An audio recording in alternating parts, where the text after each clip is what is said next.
BJP के पार्षद रजनी पांडे की ओर से किया जनता का मुफ्त हेल्थ चेकअप। इस बीच बीजेपी की ओर से भ्रष्टाचार के आरोप में निगम पार्षद रजनी पांडे को निष्कासित किए जाने पर पूछा गया रजनी पांडे से निष्कासित की वजह।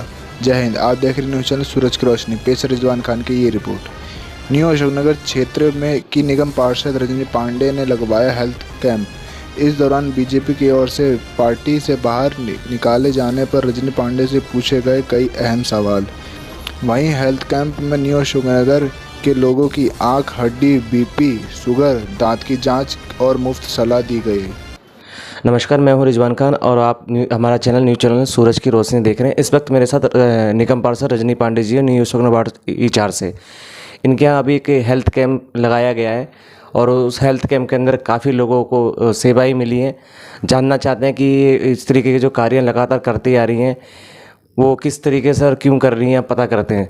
मैडम, सबसे पहले तो हमारे चैनल पे आपका बहुत बहुत स्वागत है। धन्यवाद। मैम, आपने भी हेल्थ कैंप जो लगाया है जनता के लिए, सेवा के लिए, और इससे पहले भी आप लगातार अपने पार्षद के पद के हिसाब से भी लोगों की सेवा में तत्पर रहते हैं, लेकिन इस टाइम पार्टी ने आपको निष्कासित कर दिया। भ्रष्टाचार के आरोप में पार्टी से आपको निकाल दिया गया है और तरह तरह के लोग अपने तरफ से अफवाह भी दे रहे हैं कि उन्हें पार्टी के पद से हटाया गया, साथ साथ उनको पार्षद के पद से भी हटा दिया गया। वो कार्यभार नहीं संभाल सकती पार्षद का। इसके बावजूद भी आपने समाज को देखते हुए हेल्थ कैंप लगाया है। इसके बारे में आप क्या कहना चाहते हैं? देखिए, हमें पार्टी की सदस्यता से हटाया है ना, तो हमें मोदी जी ने तो नहीं हटाया। हम मोदी जी हमारे मन से तो कोई नहीं हटा सकते। तो हम मोदी जी का जो जन्मदिन था, सेवा सप्ताह हम करते आए हैं और जो हमने अपना प्रोग्राम तय किया था वो हम पूरा करेंगे। और मुझे जनता ने जिता के भेजा था, तो मैं पार्षद तो मैं अभी हुई। अपना जो मेरा पद है वो मेरा है, वो तो सिर्फ पार्टी की सदस्यता ख़त्म हुई है। और जो हमारे कार्य हैं, मैं जनता ने मुझे जिता के भेजा था, तो मैं जनता की कोई भी समस्या है या कुछ भी जनता का काम है, मैं उसमें खरे उतरूँगी और जनता का कोई भी समस्या है उनका मैं निदान करूँगी। तो कहीं आपको ऐसा नहीं लगता कि पार्टी ने आपके साथ गलत किया है और फिर भी आप पार्टी में रहते हुए निरंतर आप काम कर रहे हैं, क्षेत्र के लिए सामाजिक काम भी कर रहे हैं? क्योंकि एमसीडी के अंदर हैं तो आपकी सफाई विभाग आती हैं, रोड नालियाँ वगैरह आती हैं, लाइटें आती हैं, लेकिन आप उसके साथ साथ हेल्थ कैंप लगाते हैं। सफाई अभियान के साथ साथ आप सफाई कर्मचारियों को, सफाई सेवकों को आगे शाबाशी करके उनको प्रेरणा दे के उनको गिफ्ट वगैरह भी देते हैं। तो इस तरीके से जो कार्य कर रहे हैं, कहीं ना कहीं इसका फ़ायदा पार्टी को उठता है। तो पार्टी ने इस चीज़ को भी अगर जांच करे, आपको निष्कासित कर दिया, ये इसके बारे में आप क्या कहना चाहते हैं? क्या बात सच थी जो पार्टी ने आपको निष्कासित करा? देखिए, पार्टी ने हमें बताया नहीं था। कुछ वार्निंग या नोटिस देना चाहिए था और एकदम ठीक है, कहीं ना कहीं पार्टी को कुछ लगा होगा, हम ये नहीं कह रहे। और पार्टी जो भी करेगी वो सही गलत, इसमें भी हमारी भलाई होगी।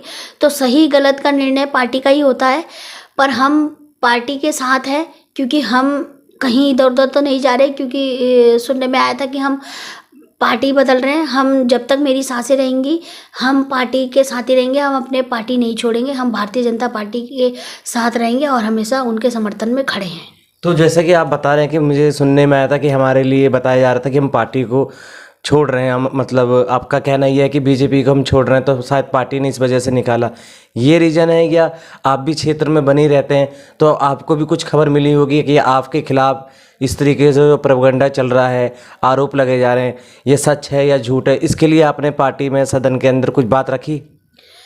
देखिए, आरोप लगाने वाले तो केजरीवाल सरकार है, उन्हीं के पार्षद हैं, उन्हीं के विधायक हैं, क्योंकि उनका काम ही है।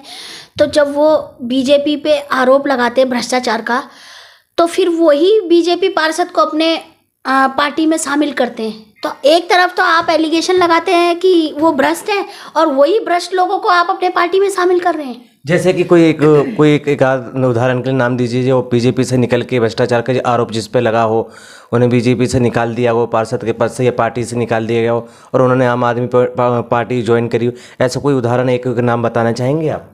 जिस तरीके से आप कह रहे हैं कि भ्रष्टाचार का आरोप लगा दिया जाता है फिर पार्टी में ज्वाइन भी कर लेते हैं, इस तरीके से जो आप बात करें तो आप ही इस तरीके से कुछ इस बात को रखें।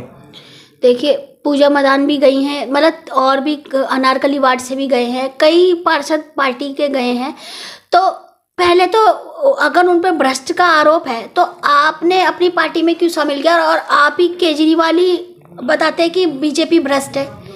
तो ये आम जनता का आरोप नहीं है, ये सिर्फ केजरीवाल के ही, आम आदमी पार्टी के लोगों का ही आरोप है, आम जनता का आरोप नहीं है। तो जैसे कि आपको पार्टी से निष्कासित कर दिया गया, इस हिसाब से अगर कहा जाए, जनता भी कह रही है कि आने वाले जो चुनाव है कुछ समय बाद, उस चुनाव में आपको पार्टी अपने तरफ से प्रत्याशी नहीं चुनेगी, क्या आपको ये महसूस है?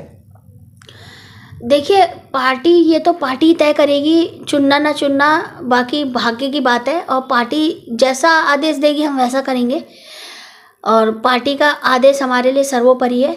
अगर जैसे कि आप पूजा मैदान का नाम बता रही हैं और भी लोगों का नाम बता रहे हैं कि आम आदमी पार्टी में ज्वाइन हो गए और भ्रष्टाचार का आरोप पार्टी ही लगाती है और फिर वो अपने पास ज्वाइनिंग भी कराती है, अगर इस तरीके से कहीं आपको ऑफ़र मिले कि आप जीते हुए एक प्रत्याशी हैं और आप फिर दोबारा जीत सकते हैं अगर आम आदमी पार्टी में आए, या आपका कोई इरादा हो, तो क्या आप जाना पसंद करेंगे? मैंने आपको अभी बताया कि हम पार्टी सर्वोपरि है, पार्टी हमारे साथ अच्छा करे चाहे बुरा करे, हम जब तक हमारी सांसें रहेगी हम अपनी पार्टी के साथ हैं, हम भारतीय जनता पार्टी के साथ हैं, क्योंकि हमारे माता पिता के संस्कार हम शुरू से ही कमल का फूल जानते आए हैं। तो हम, ये हमारे पैदाइशी संस्कार है कि हम भारतीय जनता पार्टी के कार्यकर्ता हैं और हम बने रहेंगे, क्योंकि हमसे कोई कमल का फूल नहीं छीन सकता। और हम मोदी जी के लिए काम कर रहे हैं, मोदी देश के लिए काम कर रहे हैं, तो मोदी जी को भी लोग बोलते हैं, पर मोदी जी अपना काम कर रहे हैं ना, तो वही हम भी अपना कार्यों में हम खरे उतरेंगे। जो हमारा कार्य है, जो हमें जनता ने जिता के भेजा है, हम अपने कार्यों में खरे उतरेंगे, जो भी जनता की समस्या है उसका समाधान हम जरूर करेंगे। तो मतलब कुल मिला के जो आपको निष्कासित किया गया, इसके लिए आपने जांच की मांग तो करी होगी, क्योंकि एक आरोप लगाना बहुत बड़ी बात होती है इंसान की छवि पे, उसके कार्य पे, उसके परिवार पे। इससे आदमी एकदम मनोबल उसका टूट जाता है कार्य क्षेत्र में, उसके परिवार से।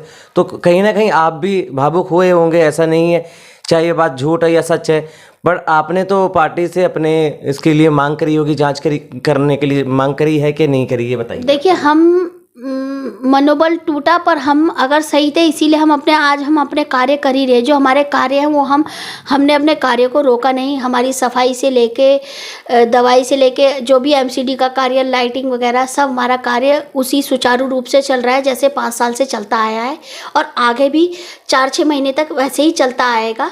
और हमने मांग करी है, हमने बोला है कि अगर हमारे खिलाफ कुछ सबूत मिलता है तो मैं अपने पार्षदी से भी रिजाइन दे दूँगी। तो इस तरीके से हमारे सामने रजनी पांडे जी ने अपनी बातों को रखी हैं कि अगर हम भ्रष्टाचार हैं और अगर पार्टी में किसी तरीके से कुछ एविडेंस या प्रूफ मिलती हैं तो हम अपने पद से भी रिजाइन दे देंगे। लेकिन इसके बावजूद भी पार्टी ने निष्कासित अभी फ़िलहाल पार्टी ने अपने सदस्यता से इनको हटा दिया है। इसके बावजूद भी क्षेत्र के अंदर लगातार ये तमाम तरीके की सेवाएं जनता को देती आ रही हैं।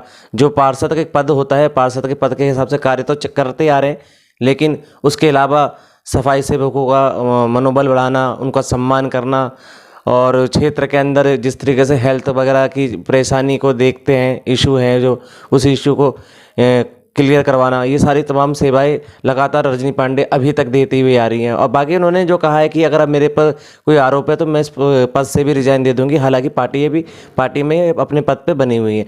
तो ये सारी जो बातें थी आपके सामने हमने रखा।